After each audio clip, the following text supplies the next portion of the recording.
मोदी जी कहाँ पहुंचेंगे? जहाँ चुनाव होगा, जहाँ पर सीट हार रहे होंगे, वहाँ अपना आपको स्टार प्रचारक बताकर चुनाव लड़ेंगे। मोदी जी को तो इस्तीफा दे देना चाहिए, क्योंकि जब वो चुनाव लड़ रहे थे तो खुद हारते हारते बच गए। जो खुद हारते हारते बच गए वो अपने नेताओं मंत्रियों को क्या जिताएगा, क्या स्टार प्रचारक बनेगा?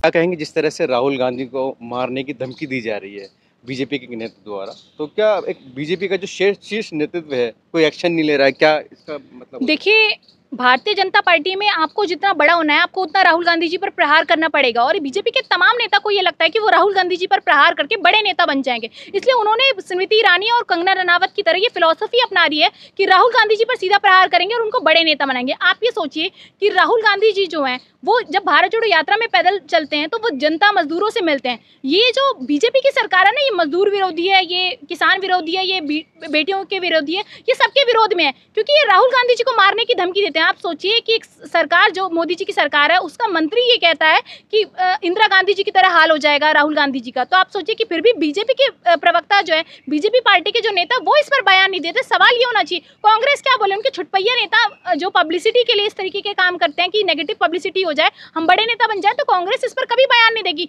आप क्या उम्मीद करते हैं कि राहुल गांधी जी इन चिंटू नेताओं का बयान पे जो है जवाब देते रहे? राहुल गांधी जी तो वो थे जिन्होंने अजराया को खड़ा किया तो स्मृति ईरानी साफ हो गई। तो राहुल गांधी जी काम से बोलते हैं, राहुल गांधी जी किसी को बयान नहीं देते कोई। लेकिन कांग्रेस का जो शीर्ष नेतृत्व है वो बयान दे रहा है। आप देखिएगा कि कई जो प्रवक्ता है कांग्रेस पार्टी के, वो ये कह रहे हैं कि इस तरीके से बयानबाजी आ रही है लेकिन फिर भी कुछ नहीं हो रहा। आप सोचिए मंत्री पद पर कार्यरत व्यक्ति धमकी दे देता है, तो सोचिए आम जनता के साथ क्या हो रहा होगा। आज फरीदाबाद हरियाणा में चुनाव है, टनल्स के अंदर लोग मर रहे हैं, लेकिन बीजेपी को कोई फर्क नहीं पड़ता। उनको तो हरियाणा चुनाव देखना है। मोदी जी को जम्मू कश्मीर चुनाव देखना है तो वो जम्मू कश्मीर घूम रहे हैं। लेकिन जो लोग मर रहे हैं, अभी बारिश हुई थी, कल 2 लोग मर गए टनल में ओल्ड फरीदाबाद में, लेकिन मोदी जी वहां नहीं पहुंचे। मोदी जी नहीं पहुंचेंगे। मोदी जी कहाँ पहुंचेंगे? जहाँ चुनाव होगा, जहाँ पर सीट हार रहे होंगे, वहां अपना आपको स्टार प्रचारक बताकर चुनाव लड़ेंगे। मोदी जी को तो इस्तीफा दे देना चाहिए, कि जब वो चुनाव लड़ रहे थे तो खुद हारते हारते बच गए। जो खुद हारते हारते बच गए वो अपने नेताओं मंत्रियों को क्या जिताएगा, क्या स्टार प्रचारक बनेगा? लेकिन सवाल ये है कि मैम खुल्लम खुल्ला बीजेपी का नेता जो है मारने की धमकी देता है कि वही हाल होगा जो इंदिरा गांधी का हुआ था। आज किस लिए राहुल गांधी जी किताब लेकर घूमते हैं? लोकतंत्र खत्म हो गया क्यों बोलते हैं? फिर जब विदेशों में मोदी जी के खिलाफ जब राहुल गांधी जी ये बात बोलते हैं, उनकी कैबिनेट के खिलाफ ये बात बोलते हैं, तो कहते हैं देश को बदनाम कर रहे हैं। मोदी जी के खिलाफ बोलना देश के खिलाफ बोलना नहीं है। और मोदी जी को तो ये समझने की जरूरत है कि पूरे देश के अंदर जो विरोध कर रहे हैं लोग इनका, वो इस तरीके से कर रहे हैं कि चाहे मतलब ये समझ लीजिए राहुल गांधी जी जो है ना, उनका जो लेवल है ना वो ये, और नरेंद्र मोदी का लेवल ये। लेकिन जनता ने जब उनके झूठे वादों को अपनाया तो ये सोचकर अपना दिया था कि चलो बदलाव हो जाएगा। लेकिन ये लोग तो विपक्ष के नेताओं को खत्म करना है तो छोड़िए, चुनाव लड़के ये सीधा मरवाने की धमकी देने लगते। तो आप सोचिए एक लोकतांत्रिक देश में बीच सड़क पर खड़े होकर भीड़ में भाषण देने वाला बीजेपी का वो नेता क्यों आज तक अंदर नहीं गया, क्यों जेल में नहीं गया? बृजभूषण शरण सिंह के आरोप तय होने के बाद क्यों नहीं गए? विजय माल्या, मेहुल चौकसी इनको क्यों नहीं मिले? तो मैं ये कहना चाहती हूँ कि आज बीजेपी में जो नेता वो बलात्कारी हो सकते हैं, वो बलात्कार कर सकते हैं, वो बलात्कारियों के खिलाफ कभी नहीं बोलेंगे, वो बेटियों के साथ कुछ भी कर सकते हैं, वो शोषण कर सकते हैं, वो किसी को जान से मारने की धमकी दे सकते हैं। बीजेपी के नेताओं को भारत देश में छूट मिल चाहिए और इसका क्रेडिट मोदी जी को जाता है, क्योंकि मोदी जी जैसे होंगे वैसे तो उनकी कैबिनेट होगी। तो आप सोचिए कि कैसे एक नेता भारतीय जनता पार्टी के इतने बड़े बयान दे देता है और पूरी की पूरी बीजेपी पार्टी इस पर कुछ नहीं बोलती है। लेकिन सिख समुदाय का कहना है कि राहुल गांधी ने सिखों का अपमान किया है। अपने राहुल गांधी जी ने सिखों का अपमान नहीं किया। राहुल गांधी जी ने ये कहा कि पगड़ी और कड़ा क्यों पहन पा रहे हैं आज देश में, वो इसलिए कह रहे हैं क्योंकि अभी क्या हुआ, चुनाव हुए, चुनावों में हमेशा से ये बात देश की जनता को पता चल गई। किसने बताई? विपक्ष के नेता राहुल गांधी जी ने बताई कि जो राहुल गांधी जी हैं वो देश में जो है अमन शांति कायम करना चाहते हैं, मोहब्बत की दुकान खोलना चाहते हैं, क्योंकि मोदी जी हमेशा हिंदू मुस्लिम करते हैं। तो अब मुस्लिम के बाद कहाँ जाएंगे नरेंद्र मोदी? मुस्लिम के बाद वो सिखों पर आक्रमण करेंगे कि सिख देश में ये कर रहे हैं, सिखों ने अपने अलग लोगों सिख धर्म को अपनाने जा रहे हैं। तो राहुल गांधी जी ये बताने की कोशिश कर रहे थे कि सिखों पर अगला सवाल उठने वाला, अगली उंगली सिखों पर उठने वाली है, इसलिए जो है विपक्ष मजबूत है और विपक्ष खड़ा है सिखों के साथ पहले से। लेकिन सिखों ने शायद उसको गलत तरीके से ले लिया। राहुल गांधी जी तो ये कहना चाहते हैं आपकी पगड़ी सुरक्षित रखने के लिए हम अपना गला भी कटवा सकते हैं। अपनी आपकी पगड़ी आज इसलिए जिंदा है क्योंकि हम विपक्ष में खड़े हैं। मुसलमानों के साथ वो चीज नहीं हो पाई थी उस समय पे, राहुल गांधी जी इतने मजबूत नहीं थे, लेकिन आज राहुल गांधी जी मजबूत है और सिखों के साथ कुछ नहीं हो सकता। और मुसलमानों के साथ भी राहुल गांधी जी खड़े हैं, हिंदुओं के साथ क्या खड़े थे ये तो राम मंदिर की सीट ने बता दिया। अगर सिखों की बात करें तो यही किसान आंदोलन था जब बीजेपी वाले खालिस्तानी पाकिस्तानी 100 रुपए में लेकर औरतें बैठी हुई हैं। तो क्या ये चीज इनको अब नजर नहीं आ रही कि बीजेपी उनके साथ है या खिलाफ है? देखिए, भारतीय जनता पार्टी के खिलाफ नहीं, सिखों को लगा कि सीधा प्रहार राहुल गांधी जी ने उन पर किया। तो जब आप किसी धर्म के खिलाफ बोलेंगे तो वो आक्रामक हो जाते हैं। उनको समझ में नहीं आई, ये गलत तरीके से पोर्ट्रे किया और बीजेपी के नेताओं ने भी इस तरीके के बयान देने शुरू कर दिए, ये इमेज बनानी शुरू कर दी। ये हमेशा से राहुल गांधी जी के चंक्स जो है सोशल मीडिया पे काट काट कर लगाते थे, गलत तरीके से पोर्ट्रे करते थे। Bharatiya Janata party IT cell के लोग और मोदी जी के जो पैसे करोड़ों खर्च होते थे वो तो होते ही थे, क्योंकि जनता के टैक्स का पैसा, फ्री का पैसा है, मोदी जी लगाते हैं, राहुल जी के खिलाफ लगाते हैं। लेकिन राहुल जी अपने पैसों को कहाँ लाते हैं? जनता से मिलने के लिए लगाते हैं, भारत जोड़ो यात्रा करते हैं।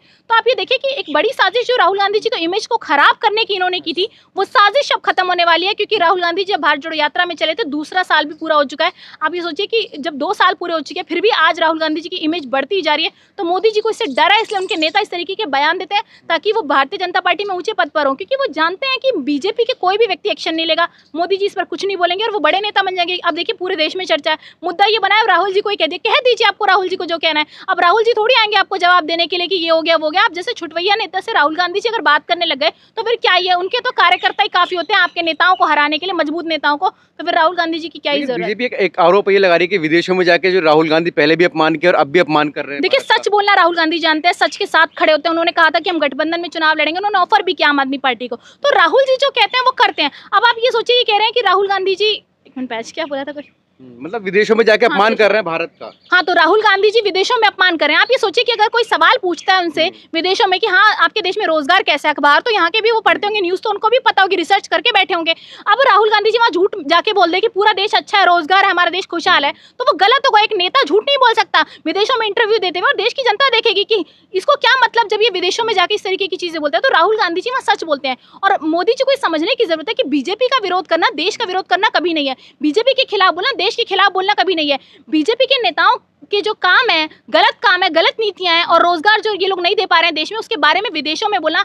आप सोचिए, देश में भी इंटरव्यू लीजिए, विदेश में भी इंटरव्यू लीजिए, राहुल गांधी जी वही बोलते हैं। लेकिन देश में मोदी जी जवाब नहीं देते, क्योंकि बचते हैं, क्योंकि उन्हें पता है यही सवाल होने वाले हैं। लेकिन विदेश का मीडिया तो उन्हें दोबारा बुला के इंटरव्यू लेगा नहीं। इसी को देखा जाए तो ये बीजेपी वाले ये कह रहे हैं कि राहुल गांधी को चाइना का और पाकिस्तान का ब्रांड एम्बेसडर बना देना चाहिए। जरूरत नहीं है राहुल गांधी जी को, क्योंकि जो चीन को आंख दिखा रहे थे, आप सोचिए 4000 ज्यादा स्क्वायर किलोमीटर हमारी पूरी जमीन पर कब्जा हो चुका है चीन का, लेकिन मोदी जी को इससे फर्क नहीं पड़ता।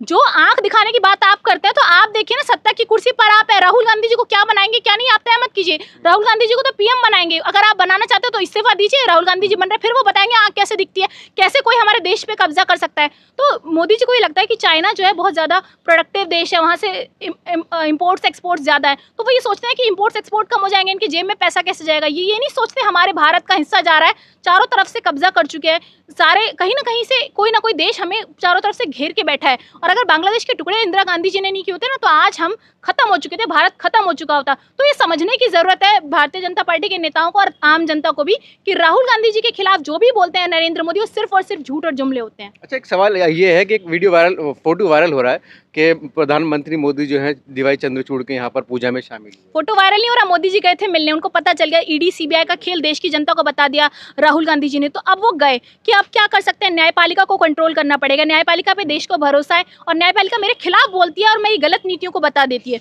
तो मोदी जी गए, चंद्रचूड़ जी से मिलने की कोशिश कर रहे हैं, हो सकता है बहलाने फुसलाने की कोशिश करें, हो सकता है आंतरिक धमकी भी दे रहे हो, कुछ भी हो सकता है। अब चंद्रचूड़ जी क्यों मिले, ये बड़ा सवाल है, क्योंकि चंद्रचूड़ जी ने हमेशा मोदी जी की गलत नीतियों को बोला। तो क्या अब सवाल ये है कि अब जो ये मिले हैं, क्या ये मिलन ऐसा होगा कि न्यायपालिका पे से लोगों का भरोसा हट जाएगा, कि न्यायपालिका बिल्कुल मोदी जी की तरफ हो जाएगी, तो फिर देश में लोकतंत्र कहाँ जिंदा रह जाएगा। जो बात राहुल गांधी जी कहते हैं वो ऐसे नहीं कहते, उन्हें पता है कि देश का एक एक जो सिस्टम है वो करप्ट हो चुका है। सब मोदी जी के साथ खड़े, ED CBI, चाहे वो डर से खड़े हैं, चाहे पैसे के लिए खड़े हो, चाहे अपनी कुर्सी के लिए खड़े हो, तो आज पूरा सिस्टम नरेंद्र मोदी के पास है। उस नरेंद्र मोदी के पास सिर्फ एक क्या नहीं था, न्यायपालिका नहीं थी, और उस पर आज तक देश की जनता को भरोसा था। तो कहते हैं ना, कई पिक्चर्स में भी कहते हैं अंधा कानून, तो कहीं ऐसा ना हो कि कानून भी अंधा हो जाए और ये देश भी खत्म हो जाए, क्योंकि लोकतंत्र को खत्म करने की बड़ी साजिश भारतीय जनता पार्टी करती है। अगर लोगों का जो न्यायपालिका पर विश्वास होता है, इस तरह की तस्वीरें आएंगी प्रधानमंत्री मोदी के साथ में चंद्रचूड़ की, तो लोगों का क्या रिएक्शन, मतलब क्या होगा, लोगों क्या विश्वास रह जाएगा न्यायपालिका पर? देखिए, न्यायपालिका पे से भरोसा कहीं ना कहीं हट रहा है, क्योंकि जब से वो तस्वीरें वायरल हुई है, देश की जनता सोच रही है कि चल क्या रहा है।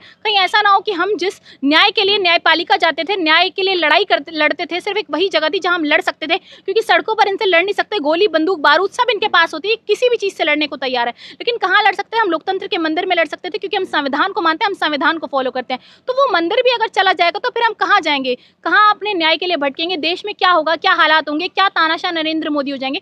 तो आप सोचिए कि इस वक्त जरूरत है देश को समझने की कि न्यायपालिका को खत्म करने की भी जो बड़ी साजिश मोदी जी ने की, लेकिन ऐसा होने नहीं देंगे। कांग्रेस पार्टी मजबूती से ये सवाल उठाएगी और देश की जनता तो पहले से समझ रही है। अच्छा, एक आखिरी सवाल ये है कि राहुल गांधी की लोकप्रियता जिस तरह बढ़ रही है, वो लोगों से मिल रहे हैं, जाकर मिल रहे हैं, दूसरी तरफ प्रधानमंत्री मोदी हैं, तो दोनों की तस्वीर कैसे देखती हैं आप? क्या अंतर देखिए, राहुल जी की लोकप्रियता नहीं बढ़ रही, लोग राहुल गांधी को जान पा रहे हैं क्योंकि वो जमीन पर जा रहे हैं। अब राहुल गांधी जी पहले एसी रूम्स में बैठ जाते, अगर लोगों से नहीं मिलते, लोगों से ऐसी जनरल मिल लेते, जो आते मिल लेते, तो नहीं हो पाता। जब राहुल गांधी जी गए तो उन्हें पता चला कि गरीब तबके के लोगों की क्या डिमांड्स है, लोग आज किस चीज से परेशान है, मोदी के बारे में लोगों के क्या विचार है। हम ऐसे नहीं कहते कि ईवीएम हैक कर लिया जाता है, क्योंकि जब हम सड़क पर जाते हैं तो सब मोदी विरोधी हैं, तो फिर चुनाव कैसे जीतते हैं? सबसे बड़ा सवाल ये, ईवीएम हैक कर चुनाव जीतते हैं, जनता को झूठे वादे कर चुनाव जीते हैं। तो वादे तो 1-2 साल चल जाएंगे, लेकिन ईवीएम को बार बार हैक किया जा सकता है। तो इसका भी कोई सोल्यूशन कांग्रेस पार्टी निकालने की कोशिश कर रही है। और राहुल जी पर तो आप कुछ भी बयान दीजिए, उनकी इमेज को ना आप कब तब खराब कर पाए, ना आप खराब कर पाएंगे। और राहुल गांधी जी ना यहाँ नहीं थे,